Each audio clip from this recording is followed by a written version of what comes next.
Hey y'all, today we are going to answer the question how to know when it is okay to get back into working out postpartum. As a pelvic floor physical therapist who focuses on working with women through pregnancy and postpartum and helping to keep them active, whatever that means to them, this is a question that I get all the time.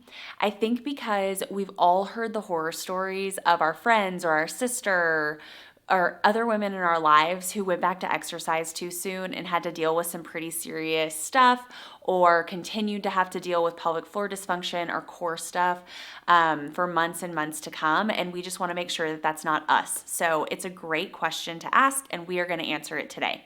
Before we jump into it, we are coming out with a ConqHER Core Foundations workout program, and it is specifically geared towards someone who is newly postpartum wanting to work back into exercise.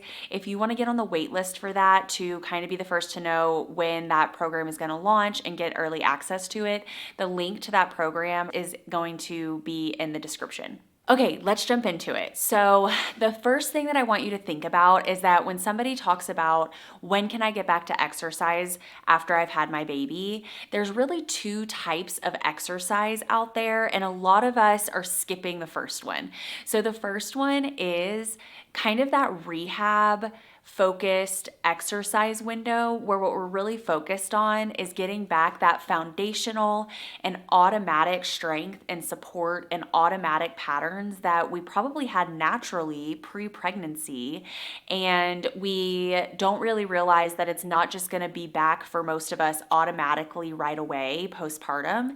And so there's a window of time where what exercise really should look like postpartum is building that foundational and automatic support back into your body and back into your system. Then we have the workouts that most people are asking about when they ask this question, and that looks different for everybody, but it could be weightlifting, it could be running, going on really long walks or hard hikes. I am here in Denver, Colorado, so for a lot of people it's hiking, snowboarding, rock climbing, things like that, some outdoor activities, but it can also be workout classes, Orange Theory, F45, HIIT classes, Peloton workouts. All of that is in the realm of what we typically think of as when can I get back to exercise. But the first exercise I want to talk to you about is that building the foundations and what it really looks like. The building back the foundations type exercises truly can start at day one postpartum. So there is no period of time where I'm telling women, I want you to do absolutely nothing but rest, because there's stuff that we can start doing day one postpartum, which to your pre-pregnancy self might not look like exercise, but I consider it exercise for a newly postpartum body that is recovering and healing. At first, that looks like things like reconnecting with your breath, meaning getting back that normal, natural, safe breathing pattern that can really build the foundation for proper core healing, proper pelvic floor healing, proper use of and function of your core and your pelvic floor, so that breathing pattern really lays the foundation for things. It also can mean starting with those core exercises that are as simple as reminding your body how to do a brace from the bottom up instead of a top down, meaning use that nice inner core unit and using your pelvic floor muscles that co-coordinate together to give you that really nice automatic bottom up support that helps keep you safe. It helps to keep your pelvic floor muscles safe, your pelvic organs safe. It helps to make sure you don't pee your pants when you're exercising and doing harder exercise later on. It also looks like exercises that help retrain your pelvic floor muscles to shorten and lengthen when they're supposed to automatically, so that they are just working with you in your day-to-day activities and in your later harder workout exercises. This I find can be really difficult for women to identify if they're doing correctly, because before pregnancy, most likely these muscles were doing that automatically in the background and you had no idea. So getting back to training and doing those does take pretty focused exercises that Pre-pregnancy wouldn't have felt like a workout in itself, but right now postpartum might really look like, okay, this feels really difficult and really hard, and so it's definitely worth stopping and working on. And last is building in that automatic hip hinge pattern. So what that means is, one, actually moving from a hip hinge, which I think a lot of physical therapists and a lot of exercise coaches train very well on. But the other piece to that, and the piece that I find is missing postpartum, is what muscles, when you're hip hinging, are supposed to be stabilizing you, and which ones are supposed to be lengthening and shortening so that they're driving that hip hinge and moving the load that you're trying to load, which sometimes starts with something as simple as a body weight bridge, but eventually get you back to doing a deadlift appropriately, doing a squat appropriately, whether that's body weight or with something really heavy on your back or a goblet holder, something like that. So that foundational window of exercise, I think, is the piece that a lot of us miss because we're so focused on wanting to get back to what we called exercise pre-pregnancy.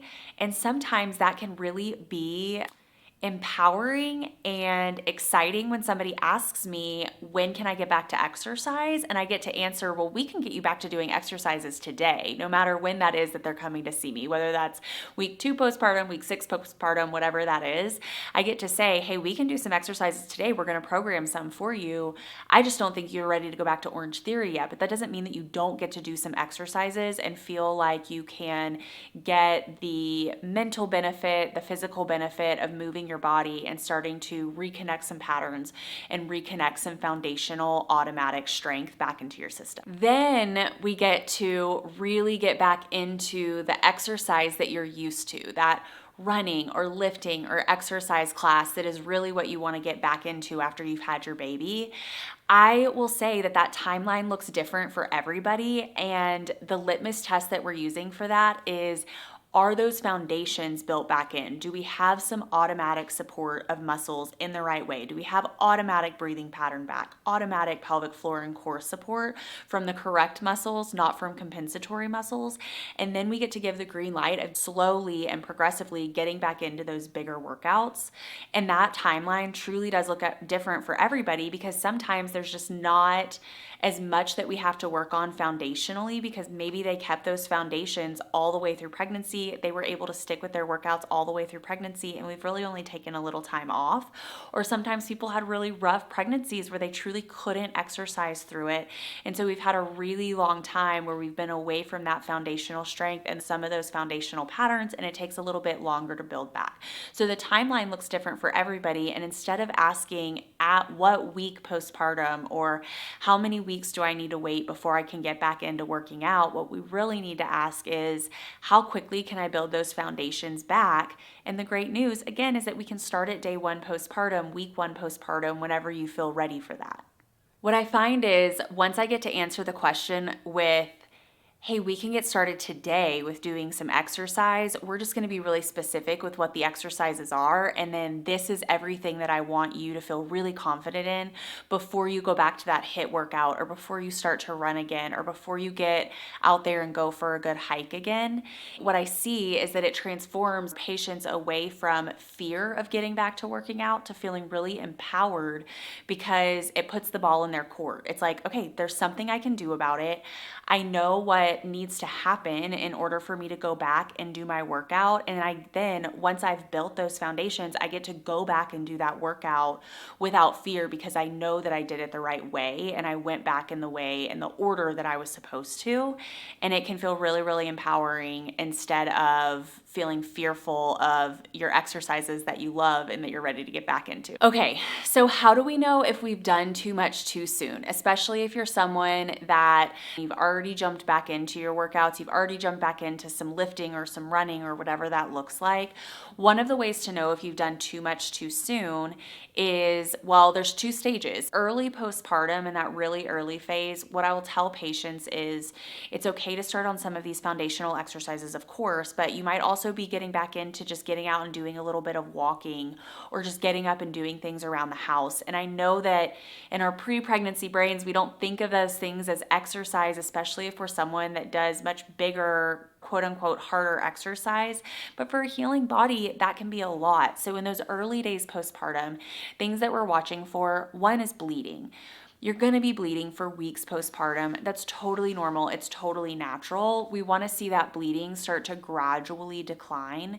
If we're seeing that good gradual decline and then we decide to maybe walk one block further than we have been going, or we added an uphill walk and we haven't really done anything uphill yet, we were on our feet a ton yesterday and we did a lot of stuff around the house that we haven't really done yet, a lot more of on our feet, maybe lifting the laundry basket, doing stuff like that. And then we suddenly see an uptick in bleeding. That's a sign of your body saying, hey, this is like too much too soon. My healing tissues aren't really ready to handle that yet. So that's one of the reasons that we would say, hey, let's just back off of some activity. It doesn't mean you have to completely stop activity. Activity is good. We just have to do it in the window that also respects healing and healing tissues. The other things in those early postpartum days that we're watching for is pressure or heaviness. Most women are going to feel some pressure and heaviness in their pelvic floor postpartum and those immediate days postpartum. I would say anything past 2 weeks is a reason to go back and check with your doctor, but especially if we haven't really been feeling heaviness or pressure down there or pelvic pain, and then we do something that's a little bit more activity than we have been doing and we do start to feel it, that's another sign that the body is saying, hey, this is too much too soon. Let's back off for a few days and not do that level of activity again for a few days. We're still in that healing window. We still need more healing time before you can do that. And then we need to talk about that later in postpartum period. So maybe you jumped back into working out your regular workouts at 6 weeks postpartum when you got that all clear from your doctor, or you're 3 or 4 months postpartum, you took a little bit longer, you thought you gave your body plenty of time to heal, and then you're jumping in. Reasons that we would say, okay, that was too much too soon for your healing body would be if you, again, start to feel that heaviness or pressure in your pelvic floor while you're doing an activity or a workout, especially if you start to feel bladder urgency, either during your workout or after you're done through the rest of that day. Any bladder leaking, even if you think it's justified, even if you think, well, I had a full bladder and then I tried to do some jumping lunges or whatever that is, that's a sign that that workout is too much for your body. Also, anything that we tend to think of as like, oh, that's like general, of course I'm feeling that, but it would be signs that we maybe didn't build those foundations. So things like back pain or stiffness, hip pain, or general feeling of like a lockup in your hips, feeling unsupported by your core, just that innate intuition that I don't feel like my core is supporting me like it used to.